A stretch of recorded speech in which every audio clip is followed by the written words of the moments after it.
નમસ્કાર, નિર્માણ ન્યૂઝની વિશેષ રજૂઆત IPL 2026 કાર્યક્રમ સાથે હું છું યજ્ઞ ત્રિવેદી. દર્શક મિત્રો, IPL 2026 કાર્યક્રમમાં ચર્ચા વિચારણા કરવાની છે ક્વોલિફાઈંગ 1ને લઈને. મેં પહેલાં જ કહ્યું હતું કે આ એક એવી મેચ છે કે જેમાં ચલો ક્યાંક જીત્યા કે ક્યાંક હાર્યા તો એ કંઈ અત્યારે તો ખોવાનું નથી. હા, મેળવવાનું ઘણું બધું છે પણ ખોવાનું કંઈ નથી, કારણ કે એક ચાન્સ હજુ પણ મળશે. અને એ જ પરિસ્થિતિ જોવા મળી રોયલ ચેલેન્જર્સ બેંગ્લોર. હું પહેલા દિવસથી જે હું અને અમારા સ્પોર્ટ્સ એક્સપર્ટ અશોકભાઈ અમે બંને જે ચર્ચા કરતા આવ્યા છે કે ના, રોયલ ચેલેન્જર્સ બેંગ્લોર આ વખતે એન્જોય કરવા આવ્યું છે. ટીમને એન્જોય કરીને શાંતિથી રમી રહ્યું છે. અને એ જ પરિસ્થિતિ ગઈકાલે પણ જોવા મળી. ક્વોલિફાઈંગ 1 હતી. ખબર હતી કે આજે જીતી જઈશું તો ડાયરેક્ટ ફાઇનલમાં જઈશું, હારી જઈશું તો એક ચાન્સ હજુ પણ છે. અને ચલો ક્યાંક જે પણ કોઈ પરિસ્થિતિ જોવા મળી તેમાં જે એન્જોય કરતાં ખબર નહીં એટલું તો કેવું એન્જોયમેન્ટ થઈ ગયું કે 255 રન જે તેમણે કરી નાખ્યા. અને સામે ગુજરાત ટાઇટન્સ કે જે પાવર પ્લેમાં જ 4 વિકેટ ગુમાવીને બેસી ગયું. સાંઈ સુદર્શન, શુભમન ગિલ, જોસ બટલર અને એના પછી જે નિશાંત સંધુ જે આવ્યા કે તેમની 4-4 વિકેટ પડી ગઈ. અને 5મી વિકેટ પણ બહુ ઝડપથી પડી ગઈ અને તે હતી હોલ્ડર, જેસન હોલ્ડર, કે જેમણે પણ બહુ જ ઓછા રનમાં ક્યાંક વિકેટ અત્યારે હાલ તો તેમણે લઈ લીધી. બીજી બાજુ જોવા જઈએ તો ગુજરાતમાંથી કોઈ એટલે કોઈ નહીં, માત્ર ને માત્ર રાહુલ તેવટિયા 43 બોલમાં 68 રન જે તેમણે કર્યા અને તેમણે ક્યાંક આખી જે ગેમ હતી તેને થોડી ટકાવી રાખવાનો એક પ્રયત્ન કર્યો, એક સારો એક પોઝિટિવ પ્રયત્ન કર્યો. પણ એટલું કંઈ ચાલે એમ હતું નહીં. પણ બીજી બાજુ જોવા જઈએ તો 33 બોલમાં 93 રનની જે કેપ્ટન ઇનિંગ હતી, હું હજુ પણ કહેવા માગું છું કેપ્ટન ઇનિંગ રજત પાટીદારની, કે જેણે આખી ગેમ બદલી કાઢી અને અદ્ભુત અવિસ્મરણીય પરફોર્મન્સ પણ જે જોવા મળ્યું.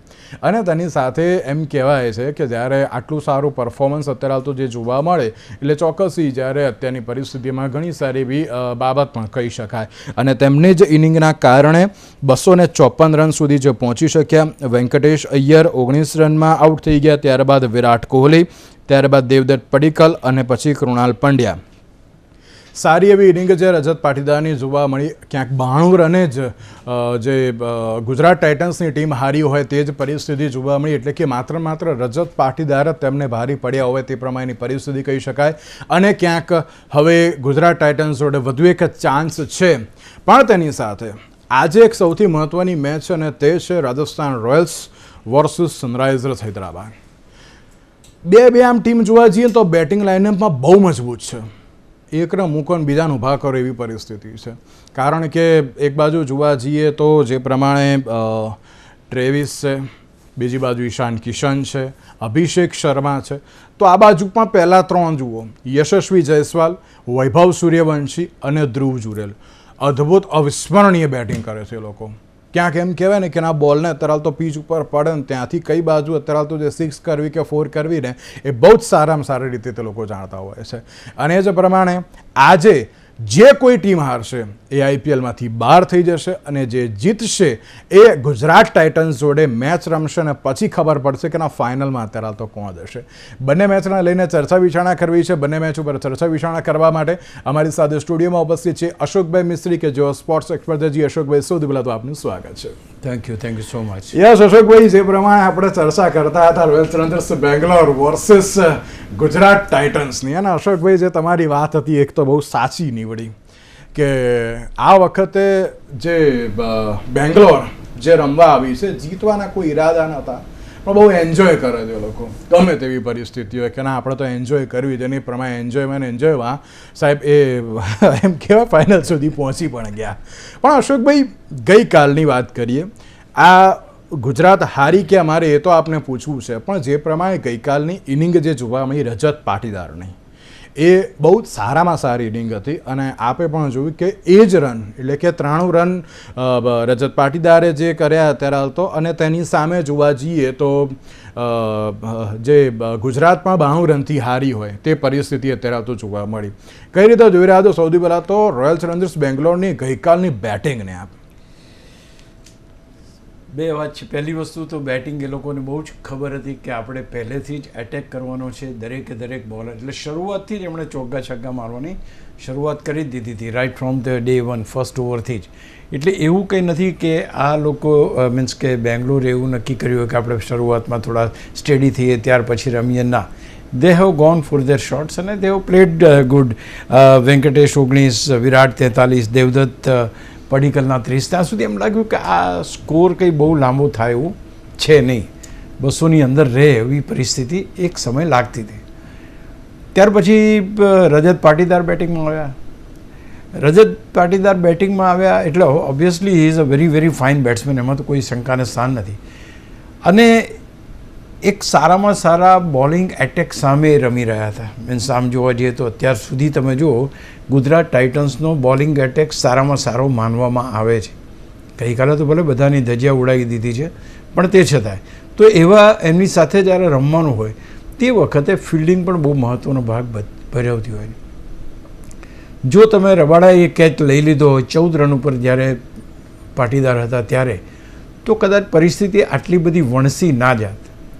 અને જ્યારે એને ખબર પડી, લગભગ 2 છૂટ કેચ કદાચ એના ડ્રોપ થયા, પણ એને ક્યાંક એમ લાગ્યું કે આજે નસીબ મારી સાથે છે. અને ત્યાર પછી જે એણે સટાકા બોલાયા છે, એ 9 છગ્ગા જે માર્યા છે બધાને ભગવાન યાદ કરાવી દીધા. કોઈ બોલર બાકી નથી બચ્યો, એ રબાડા હોય, સિરાજ હોય કે XYZ, દરેકને માર પડ્યો. અને કેવો માર, 16 છેલ્લી કંઈક 4 કે 5 ઓવરમાં તો કેટલા 114 કેવા રન બનાવી દીધા 6 ઓવરમાં. એટલી બધી ધમાલ બેટિંગ કરી છે એ લોકોએ.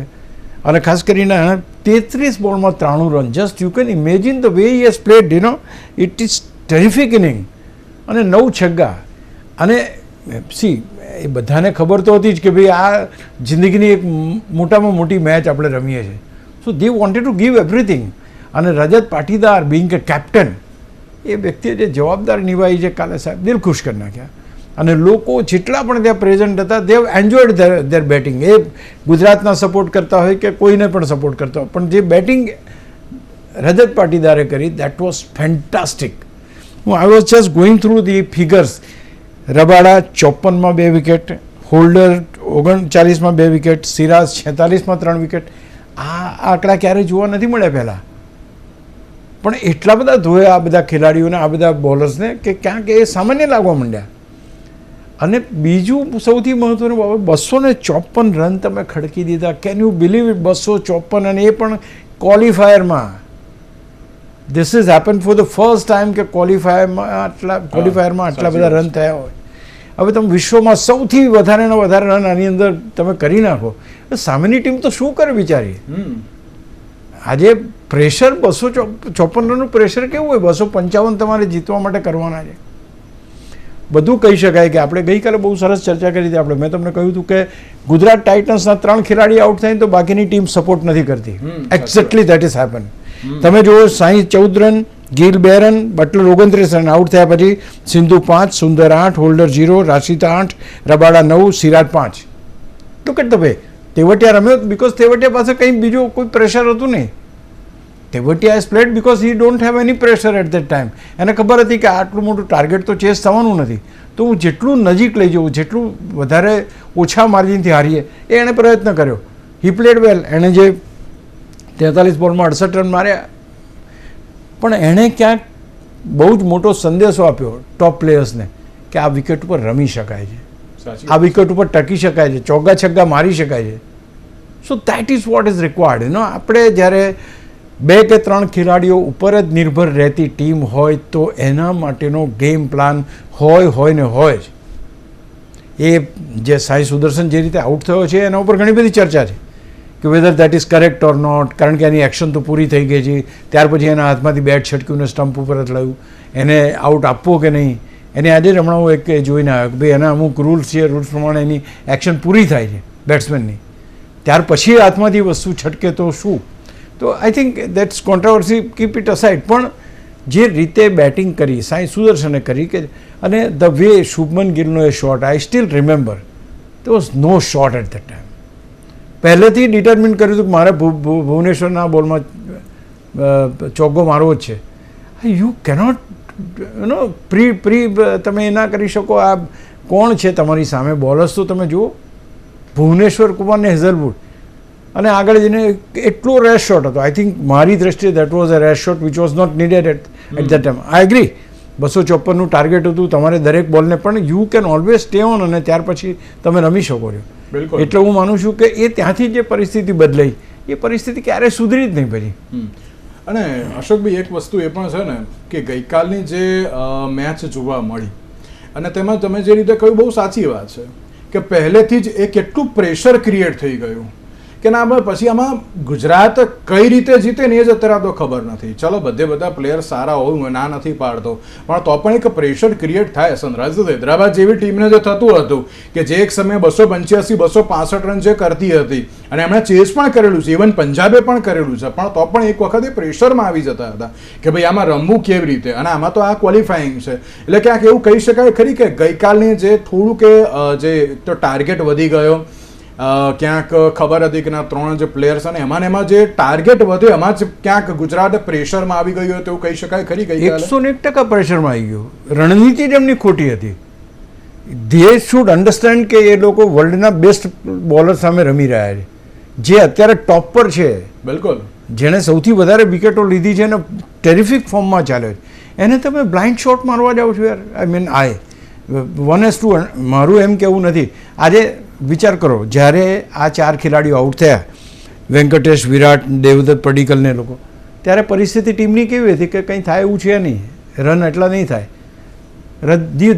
રજત પાટીદાર કેવા જબરજસ્ત રન મારે એણે. તો કહેવાનું તાત્પર્ય છે કે તમારી પાસે મોટું ટોટલ છે, થોડું તમને ખબર છે કે તમે જ કરી શકો એમ છો. સાઈ સુદર્શન અને શુભમન ગિલ બંનેને ખબર હતી કે જો એ બે રમશે તો કોઈ પણ ટાર્ગેટ પૂરું થશે, because they are the main batsman. અને બટલર ત્રીજો, તે છતાંય Buttler spread is game again. બટલરની પણ ભૂલ કહેવાય. મને હું આઈ ફુલી એગ્રી કે એ પરિસ્થિતિમાં કદાચ એ રીતે જ એમને રન રેટ વધારવાનો હતો, એ બધી વાત બરાબર. તમે હેઝલવુડને ચોગ્ગો માર્યો, હેઝલવુડને છગ્ગો માર્યો, ફરી પાછો ચોગ્ગો માર્યો, ફરી પાછો, મીન્સ તમે એને ઓલરેડી એક ઓવરમાં આટલા બધા રન લઈ લીધા હતા. There was no need for any અંદર પિચની અડધી પીચે મીન્સ કે આગળ આવીને પછી તમે એક શોટ મારવાનો બોલ્ડ થાવ, એ જ પર્ટિક્યુલર ઓવરમાં હેઝલવુડે એને બોલ્ડ કર્યો. તો ઠીક છે, રશ ઓફ બ્લડ છે, ટાર્ગેટ મોટો છે, એનું પ્રેશર ટાર્ગેટનું કેટલું આવ્યું એ આ બતાવે છે. Because they were not able to hold the things. આપણે જલ્દીથી રન કરવા પડશે, જલ્દીથી રન કરવા પડશે, એવું પેલા મગજમાં ઠસાઈ દીધું કે જો 25 રનથી એવરેજથી નહીં રમીએ તો આપણે નહીં કરી શકીએ. તો આ એની અંદર આખી દોડાભાગી થઈ ગઈ. બિલકુલ. અને એક વસ્તુ એ પણ કહી શકાય ને કે જે રીતે તમે જોશ બટલરની વાત કરી, જોશ બટલરની સાથે સાથે ક્યાંક એક જે શરૂઆત હતી એ પણ ક્યાંક ચલો સારી ના મળી, પણ અશોકભાઈ ગુજરાત પાસે હજુ એક ચાન્સ છે. કારણ કે જે પ્રમાણે ઇનિંગની વાત કરવામાં આવે, ચલો ક્યાંક ફેલ ગયા, એમાં કોઈ ના નહીં, કોઈ શંકાને સ્થાન નહીં, પણ અશોકભાઈ કહી શકાય ખરી કે હજુ એક ચાન્સ છે.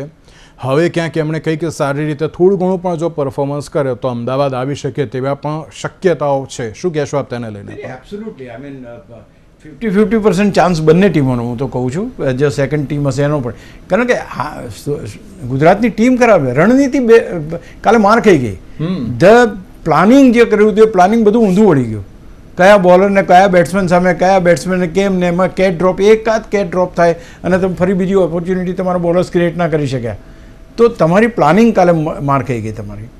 જે રીતે તમે ડીલ કર્યું રજત પાટીદાર સાથે, દેટ વોઝ નોટ દેટ એટલું એ નહોતું કે ચલો તમે વેંકટેશને આઉટ કર્યો, વિરાટ કોહલીને આઉટ કર્યો, દેવદત્ત પડીકલને આઉટ કર્યો. You had that plans. પછી કેચ ડ્રોપ થાય છે, મેચ હાથમાં નીકળી જાય છે.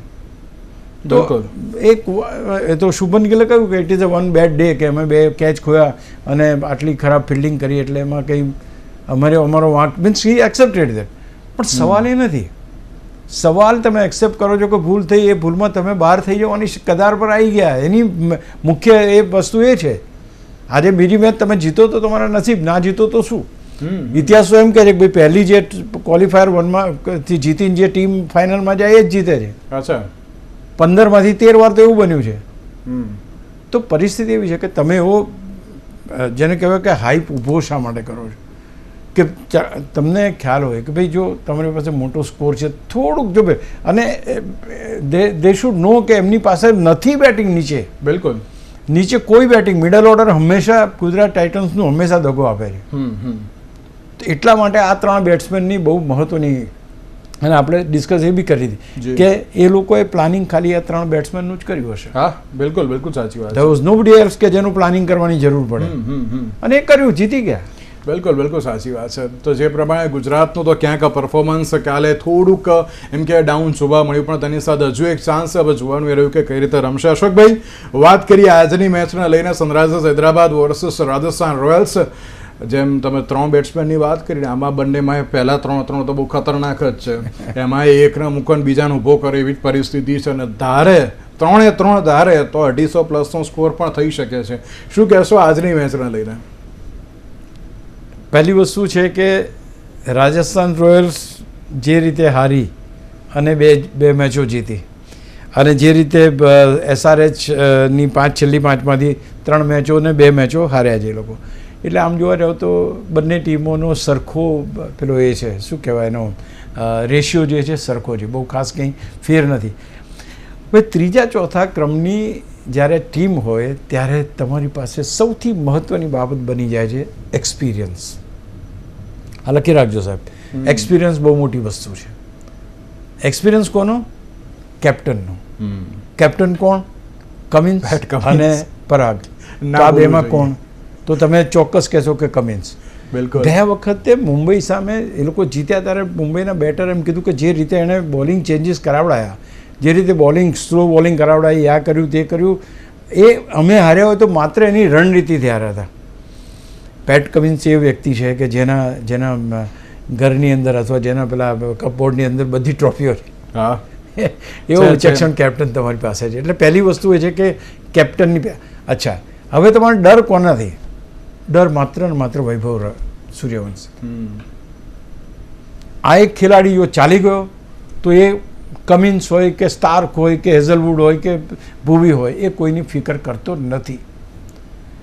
પણ જો એની કોઈ રણનીતિ તૈયાર થઈ હશે અને જો એની વિકેટ જલ્દી જાય તો રાજસ્થાનને હરાવવામાં બહુ મુશ્કેલી પડે નહીં મારી દૃષ્ટિએ. ખેર, પછી તમારી પાસે બીજા બેટર્સ છે ખરાબ, વૈભવ છે, ધ્રુવ છે, રિયાન છે, પણ આ બધા જે બેટ્સમેન છે દે આર નોટ ધેટ.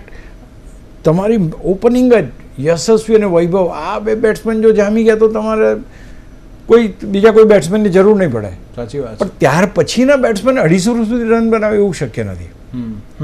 જો જયસ્વાલ અને વૈભવ શરૂઆતમાં આઉટ થઈ જાય છે તો સ્કોર 250 સુધી પહોંચે કે 100-200 સુધી પહોંચે થોડો મુશ્કેલ પડે. કારણ કે સામેના છેડે કમિન્સ છે, સામેના છેડે એક અનુભવ છે, સામેના છેડે કઈ રીતે બોલર્સને ઉપયોગ કરવાની એક ક્ષમતા છે, એ બધી. એટલે બાકીના બેટર્સને રણનીતિથી કેપ્ચર કરી શકાય.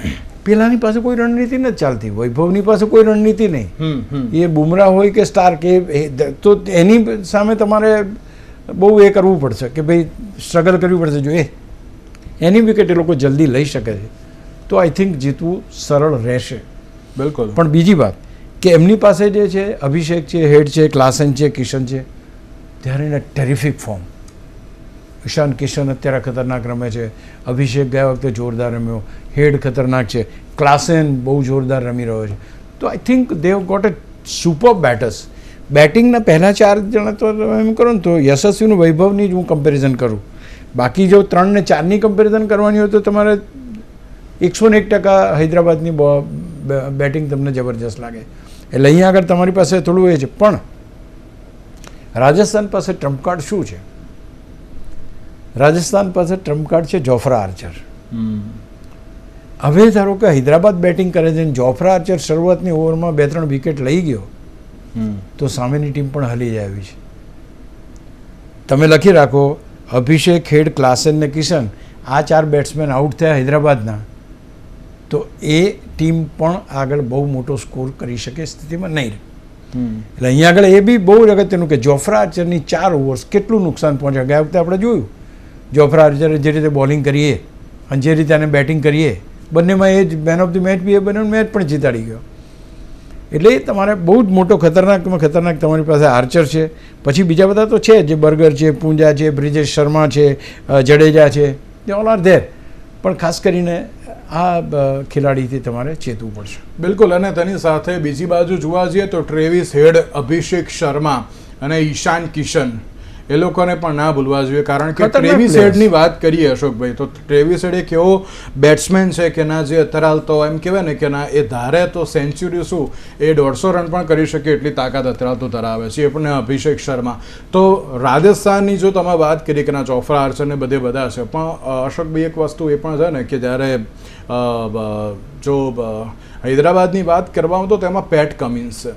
પેટ કમિન્સ ગમે તેમ કરીને એવી રણનીતિનો ક્યાંક ઉપયોગ કરે. એક્ઝેક્ટલી. કેમ કે તમે જેમ કહ્યું ને કે એમના 3 જ અત્યારે તો મહત્વના ટાર્ગેટ રહેશે, જેમ આમાં ગુજરાત માટે 3 રહે એવી રીતે પણ ત્યાં રહેશે. એટલે લાગે છે કે ના પેટ કમિન્સ આ વખતે કંઈક સમજી વિચારીને અત્યારે તો કંઈક નવું લાવશે, કારણ કે ગઈ વખતે એ આવતા ક્યાંક અટકી ગયા હતા ને તે પ્રમાણેની પરિસ્થિતિ પણ જોવા મળી હતી. શું કહેશો? એક્ઝેક્ટલી તમે જે કહ્યું એ બિલકુલ સાચું છે. અને એને ખબર છે ભાઈ, કમિન્સને ખબર છે કે ભાઈ ભલે 15 વર્ષનો છોકરો સમજીને કે છોડી દેવાનો નથી ભાઈ, ખતરનાક બેટ્સમેન છે, એટલે એની ઉંમર ઉપર જવાનો કોઈ એ નથી. એટલે એના માટેની રણનીતિ એ વિરાટ કોહલી કરતાં મોટી રણનીતિ ઘડવી પડશે, કારણ કે કોઈની શરમ નથી રાખતો. આજે તમે કોઈ સારા બોલર આવે એને પહેલા 1-2 બોલ જુઓ. આ તો એવું નહીં પહેલા બોલ મારતો છગ્ગો મારવો જ છે, પેલું વેન કરે ને છોકરું જીત કરે એવું છે. તો હું તો આમ જ રમીશ એમ. તો you have to be very careful. અને એની ચોક્કસ રણનીતિ બની હશે. પણ હવે સવાલ એ થાય કે પહેલી બેટિંગ કોની આવે છે? જેની પહેલી બેટિંગ આવશે એની પાસે બેટિંગનો, મારી દ્રષ્ટિએ હું એમ માનું છું કે જો હૈદરાબાદની બેટિંગ આવે છે તો હૈદરાબાદને ધારો કે ટોસ જીતે છે, they should do the batting instead of chasing.